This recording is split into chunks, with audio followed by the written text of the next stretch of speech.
Folks, welcome to another edition of Bronco Sports Weekly. I'm Sean Fagan. We had a lot of great Bronco action this past weekend. Let's get down to it. The WMU football team exploded offensively on Saturday, defeating the Connecticut Huskies 38-31 on the road. The win was preserved when, on the Huskies' final drive of the game, Rontavius Atkins stripped the ball loose from UConn's Ryan Griffin and made the recovery as well. Alex Carter had a school record 479 yards passing, and Caleb Ravenel, Jordan White, and Robert Arnheim each ended up with 100 yards receiving. The women's golf team competed at the Nittany Lion Invitational hosted by Penn State, with the Broncos finishing 7th in a field of 18 at University Park. Laura Moultrie recorded a career-best 75 on Saturday, and Kaylee Immel and Melissa Berman each tied for 22nd overall at the tournament with identical rounds of 77. Nini Sujishvili and Kathleen Hawkins won 5 straight doubles matches on Friday, and the Broncos took home the Flight B doubles title at the Wildcat Invitational hosted by Northwestern. In other women's tennis news, the Broncos hosted the Fall Mac Invitational at Sorensen Courts and West Hills Athletics Club this past weekend. April Kerr took 3rd in the Flight C singles draw. Bronco volleyball split a pair of road matches this past weekend, downing Toledo 3-0 before falling to Ball State 3-1. Jessica Brown had 28 kills between the two matches, including a career-high tying 22 against the Cardinals. The Broncos will return to the road on Thursday when they take on Northern Illinois, and will return to University Arena on Saturday when they host Bowling Green. Women's soccer split a pair of home games this weekend, falling to Ohio but defeating Akron 1-0 on Sunday. Brittany Pavlica had the lone goal for the Broncos in the win against the Zips, and WMU held Akron to just 1 shot on goal for the contest. In men's soccer news, the men's soccer team hosted the defending national champion Akron and gave them everything they could handle in the second half, but the Zips came out on top by a score of 3-0.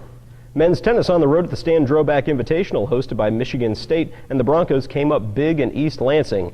Ross Vanderplug and Nadine Indre went a perfect 4-0 in doubles play on the weekend.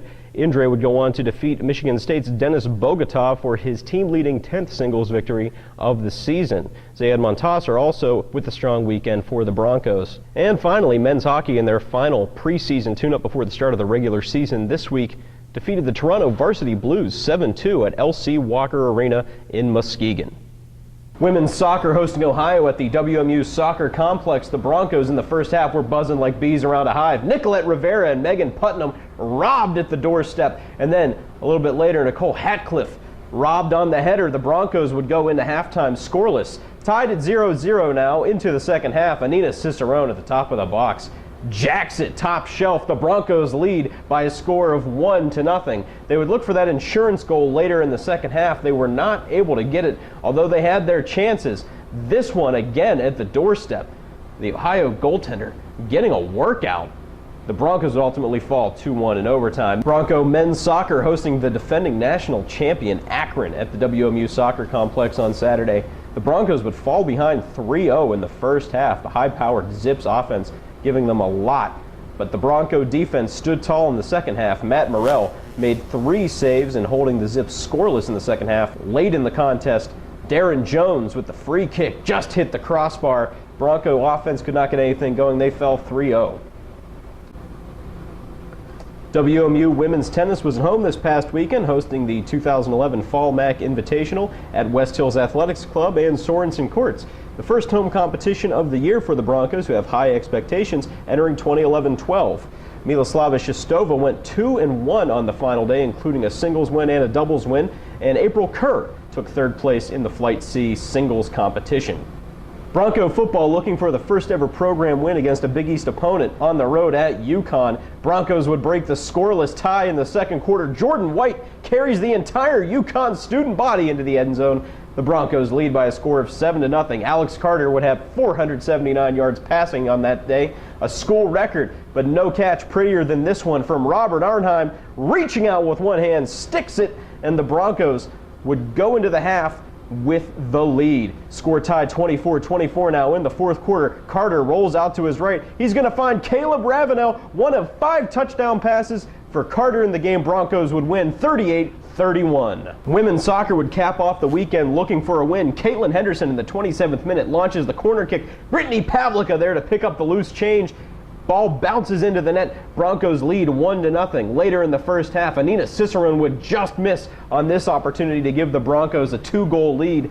Fortunately, the defense would stand tall. Michelle Watson only had to make one save all game, but it was a nice one. Right here off the header, the Broncos win by a score of 1-0.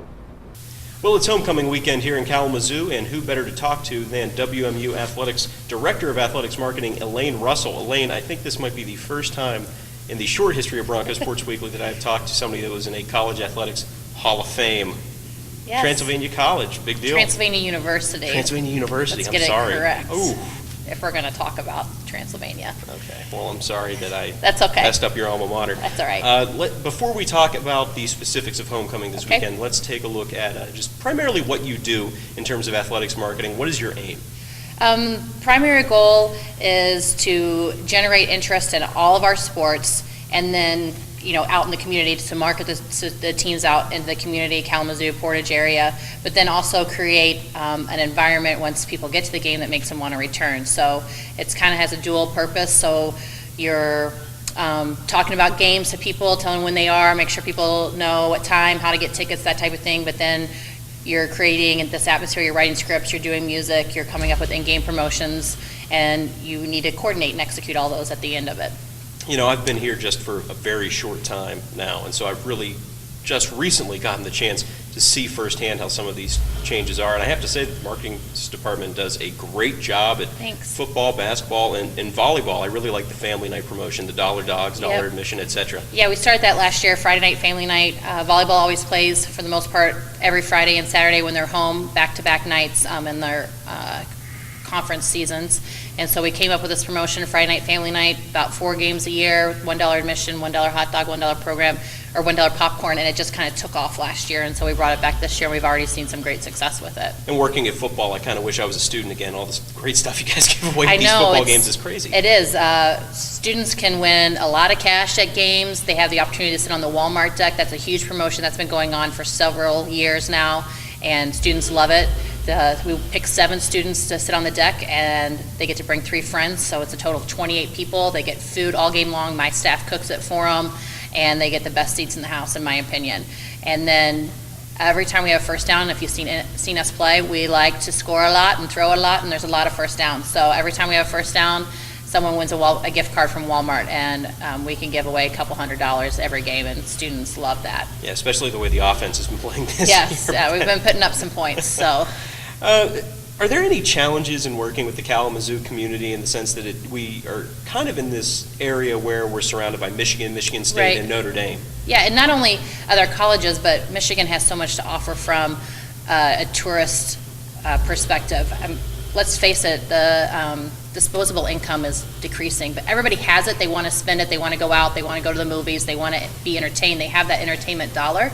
But there's so many options in Michigan, not only from the sporting perspective, but you can go to Lake Michigan for the day, or you can go to any of the lakes for that matter, and all the wineries and the casinos. And so, there's so many places for people to spend their money.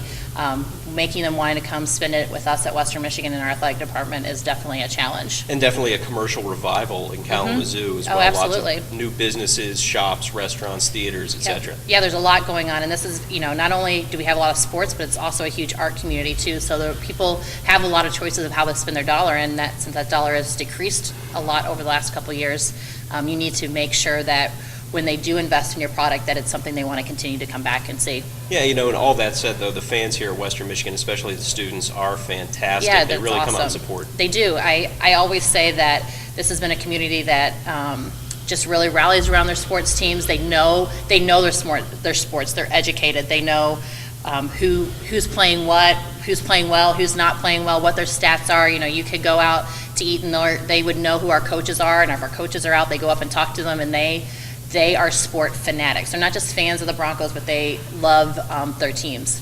Well, let's talk a little bit about what's going on for homecoming weekend. Okay. Obviously, lots of home competitions coming up. But football's at home this weekend. Volleyball's at home this weekend. Men's hockey opens up their season against Yeah. Alabama Huntsville. Talk a little bit about some of the promotions we'll be seeing this weekend. Yeah, absolutely. This is our first weekend where we have a lot of double dipping, as I call it. A lot of our sports teams are at home. You just mentioned the volleyball, football, and hockey. It's home opener for hockey. So that's always a big weekend. It's the first time they're going to be playing in front of their fans, especially after the exciting season that they had last year. The change in our, with a new head coach and Coach Andy Murray, people are just chomping at the bit to get out to hockey. Actually, season ticket sales have increased by 45%, so that's huge. Obviously, that has a lot to do with the success and then the investment that we have made as an athletic department into Bronco hockey and the players we have returning and the excitement that Lawson Arena provides. College hockey, it's one of the best venues, I think. I haven't been to a lot, but I think that it does provide a great atmosphere for our student athletes to play in. The Lawson Lunatics are phenomenal student section. I think they got to be the best ones, especially in the Midwest. Not a hard sell for men's hockey. No, not well. I mean, it is because again, that entertainment dollar and the conflicts, and so I mean, we still have to work at it. Football, obviously, it's homecoming. It's always a big weekend for us. They play Bowling Green, and the students will come out in full force with the homecoming court being announced and the different student organizations getting awards during the game. So that should be a good game. And then volleyball's home Saturday night. And we actually do have a ticket promotion going on this weekend. So if you have a ticket to the football game, you can get into the volleyball game for free or into the hockey game later that night for $5. So if you use your football ticket and show it at the window at either one of those venues. So we do, because we realize we have some crossover with all of our sports. Well, we covered a lot of ground here. We did. So I want to thank you for stopping by. No problem. And hope to see everybody out there this weekend. A lot of stuff going on. Yeah, come out and support the Broncos for sure. All right, thank you, Elaine. Thank you. All right, folks, before we go, 5 things to watch this week. Number 5, women's golf will take part in the preview tournament, and in fact, this year will serve as the host institution. The 36-hole tournament will be played at Hawthorne's Golf and Country Club in Fishers, Indiana. Number 4, women's volleyball travels to DeKalb on Thursday to take on the Northern Illinois Huskies, who were picked to finish first in the MAC in the preseason coaches poll. After, the Broncos will return home and they'll host the Bowling Green Falcons at University Arena on Saturday. That's 2 competitions against Bowling Green on the same day. Can I get a Beat BG hashtag? Number 3, women's soccer has a pair of key MAC road games coming this weekend. It's the longest road swing of the season for the Broncos. They travel to Kent State on Friday before a Sunday showdown with Buffalo. Talk about having bus legs. The Broncos are 2-2 so far in conference play. Men's soccer also on the road, but with 2 non-conference games. They've got Michigan and Florida Atlantic this week. Number 2, football is back in town after a 2-week road swing as the Broncos will host the Bowling Green Falcons for homecoming on Saturday afternoon at Waldo Stadium. Broncos coming off a thrilling 38-31 victory over Connecticut, 1-0 so far in MAC play. And number 1, it's going to be a hockey night in Kalamazoo as the Western Michigan Broncos hockey team hosts Alabama Huntsville at Lawson Arena on Friday and Saturday at 7:05 p.m. Broncos picked to finish 8th in the College Hockey News preseason polls and were picked to finish 4th in the CCHA this year. Looking forward to some great things from first-year head coach Andy Murray. Well, that's going to do it for us this week here on Bronco Sports Weekly. We hope you'll join us again next week. Same Bronco time, same Bronco place. I'm Sean Fagan. I'm Maggie Ormenzi, a junior on the Western Michigan women's tennis team and a biology major. Having the connection of Western Michigan tennis with my aunts is really cool because they could tell me what it was like for them when they were here. I got to know firsthand what they experienced, and when I came I could see them play, and now they can see me play, and I have my own personal cheer squad at all my matches. I'm a Bronco and I am the power of gold.